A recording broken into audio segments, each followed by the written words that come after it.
Un cordial saludo para cada uno de los integrantes del seminario Páginas de Freud. Esta es la síntesis realizada esta semana de la lectura número 10 del texto El porvenir de una ilusión. Recordemos que esta es la última lectura de ese libro. Agradecemos muchísimo a las personas que nos hicieron llegar sus comentarios para poder realizar esta síntesis y de igual manera a mi compañero Felipe Garavito en la coordinación, quien dio unos elementos absolutamente necesarios para poder realizar esta síntesis. En este último capítulo del texto El porvenir de una ilusión, Freud vuelve a pensar algunas críticas que se le pueden hacer a sus postulados, fundamentalmente a la idea de que la humanidad pueda renunciar a todas las ilusiones y se capacite para hacer tolerable su vida sobre la tierra.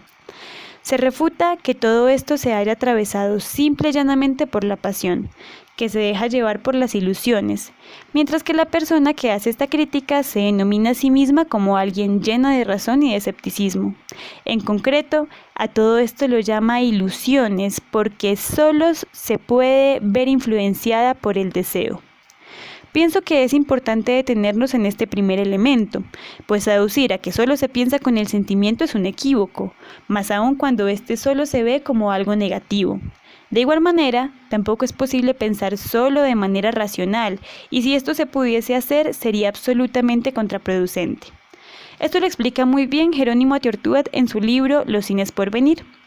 Él dice que el antiintelectualismo suele tener como consecuencia una separación artificial y tajante entre el pensamiento y las emociones, entre el cerebro y el cuerpo, como si los pensamientos no tuvieran un alto componente sensorial y no se vivieran con el cuerpo, o como si, al contrario, las emociones, los sentidos y nuestro cuerpo no tomaran parte del pensamiento, o no produjeran constantemente ideas, o estuvieran divorciados del proceso inteligible.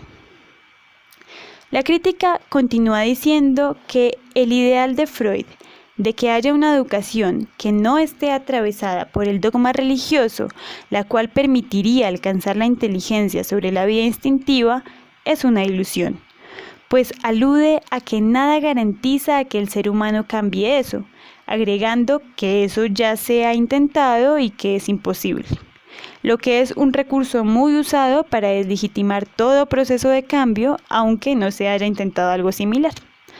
Hace hincapié en que si se quita la religión, esta tendría que ser reemplazada por algún otro dogma, que al final de cuentas terminaría teniendo el mismo carácter psicológico de la religión. Tendría las mismas defensas, mejor dicho, de que no serviría para nada, porque todo se dirige a lo mismo y esos elementos son absolutamente imprescindibles porque así es como se hace posible la educación, pues no se puede dejar a la deriva. Agrega que las modificaciones que se piensan solo se hacen desde la inteligencia del adulto, como si los estudios que se hacen desde la infancia no valieran para poder hablar desde la mirada del niño. Acá pasamos a un segundo elemento, y es que toda la argumentación anterior se hace con el fin de que la persona que está haciendo la crítica a Freud pueda sostener su postura, que es la de mantener la conservación del sistema religioso como base de la educación y de la vida colectiva. Dice que se trata de una cuestión práctica y no del valor de realidad del sistema, pues esa persona piensa que como todo está dado es prácticamente imposible empezar a construir algo nuevo, mucho menos algo que implique que cada ser humano llegue a una madurez intelectual, pues según él, no todos llegan a ella. La religión basta precisamente porque da consuelo, respuestas y cumple los deseos, pues no se puede tener todas las respuestas inmediatamente, mucho menos todas las respuestas de la realidad, y que a la vez tenga presente las necesidades de los seres humanos. Mejor dicho, la religión tiene todo resuelto. Por último, argumenta que la religión permite una purificación y una sublimación conceptual en la que desaparece todo lo que lleva en sí la huella del pensamiento primitivo e infantil, y que esto es de lo más valioso, aunque Freud haga una muy fuerte crítica a ello. Lo anterior lo expuse con el fin de entender el desarrollo a la contraargumentación que va a realizar Freud frente a esos postulados. Ahora vamos a responder a esas ideas desde la mirada de Freud. En principio, él menciona que sus postulados no están exentos a ninguna crítica, pues como lo hemos visto en anteriores apartados, Freud es muy consecuente en no caer en dogmatismos, diferente a lo que hace el sistema religioso. Por esa razón, revisa si la esperanza que lo habita puede ser una ilusión. De ser así, está sujeta a modificaciones. Si se prueba que esto no es posible de realizar, pues renunciaría a ello. Freud, para exponer su búsqueda, pone el ejemplo de un psicólogo el cual llega a un juicio sobre la evolución de la humanidad apoyándose en los conocimientos adquiridos en el estudio de los procesos anímicos del individuo durante su desarrollo desde la infancia a la edad adulta. En esta labor halla que la religión puede ser comparada con una neurosis infantil, y es lo bastante optimista para suponer que la humanidad habrá de dominar esta fase neurótica. Del mismo modo que muchos niños dominan sus neurosis análogas en el curso de su crecimiento. Aunque esto se hace desde lo singular, Freud piensa que también es posible hacerlo desde lo general, y como somos seres de la posibilidad, vale la pena intentarlo, aunque parezca injustificado, pues la opinión enuncia un deseo profundo de transformación que en este caso no se ha intentado.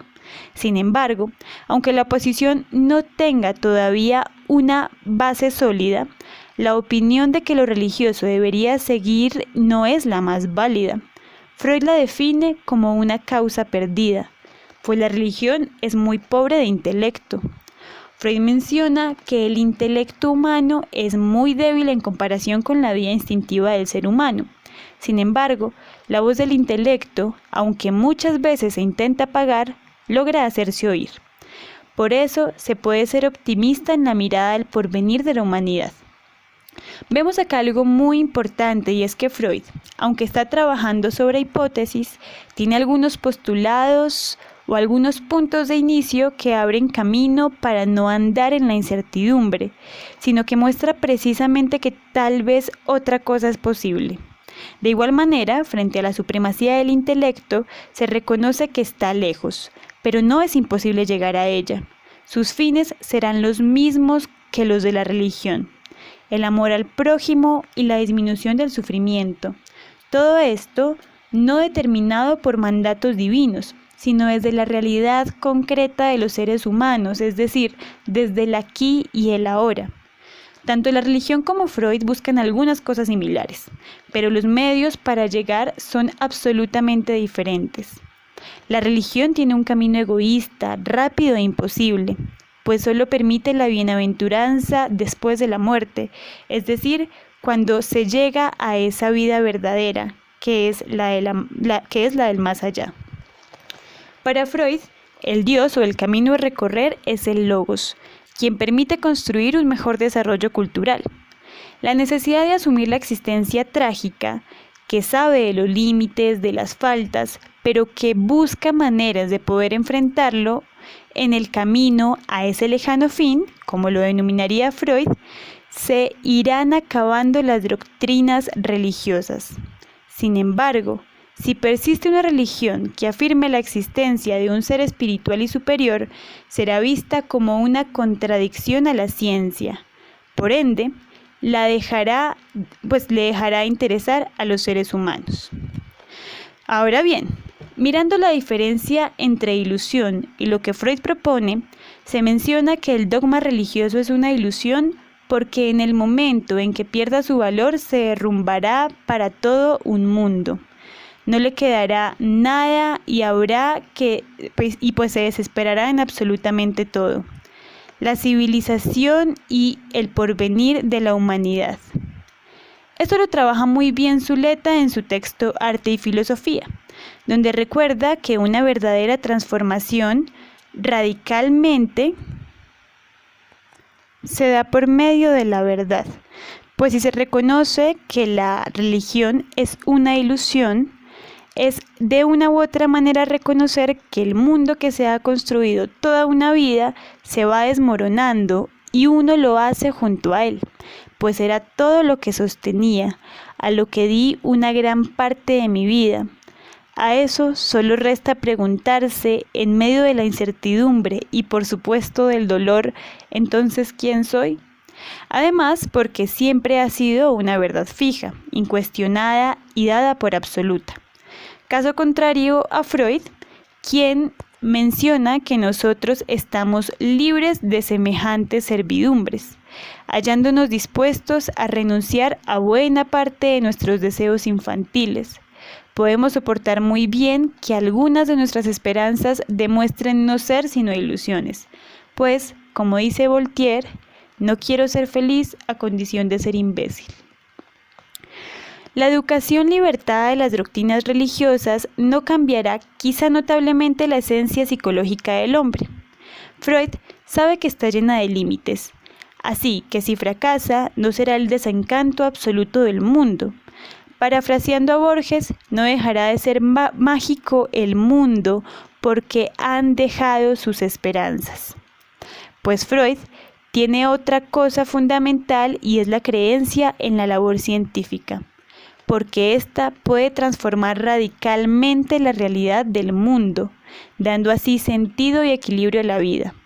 Freud es muy enfático en decir que la creencia en la ciencia no es una ilusión, pues ha podido probar varias cosas con éxito. Muchos la juzgan porque precisamente ha debilitado a la religión, pues la ciencia, aunque proporciona respuestas, también proporciona dudas, haciéndonos reconocer que no tenemos todas las respuestas y que por eso hay que seguir buscando. Por eso no se le puede hacer una crítica a la ciencia, con total demérito porque ha tenido un avance lento, pues nos ha proporcionado mucho. Además de poder dar inicio a ella, fue absolutamente difícil, pues estaba a la intemperie, sin ayuda para poderse sostener y conseguir algo. No se puede hacer una crítica determinada sin tener presente el momento específico desde el que se habla, el contexto que se estaba atravesando. La ciencia se basa en ensayo-error, y los errores no son pérdidas. Todo lo contrario, son ganancias. Es un paso a la evolución y el progreso. Nunca es una contradicción. De igual manera, a la ciencia se le juzga porque hace estudios principalmente de nuestra organización. Por eso, solo puede ser subjetiva. Las cosas de afuera nos resultan inasequibles, pues todas las áreas que se estudian tienen relación al ser humano.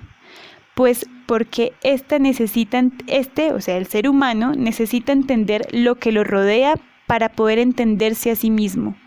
El ser humano es el único ser que puede hacer mundo, para retomar a Heidegger. Es el que intenta entenderlo, pues el mundo se le presenta como algo que no sabe qué es, pero que necesita saber qué es porque no puede vivir en la incertidumbre. Necesita saber qué lo rodea, cómo puede interactuar con esto. Parafraseando a Bosco, el mundo lo hace a uno y uno hacia el mundo. Educar en la ciencia, la filosofía y podríamos agregar el arte, ayuda a que se pueda construir un mejor mundo, tanto en lo personal como en lo colectivo. Pues solo sabiendo cómo se vive y cómo se podría vivir, se pueden lograr transformaciones significativas y necesarias. Una mejor construcción de la cultura. Pues las transformaciones que se intentan gestar en este presente siempre son con miras a un futuro. Agradecemos muchísimo la escucha de esta síntesis, agradecemos sus aportes y les deseamos un feliz resto de día.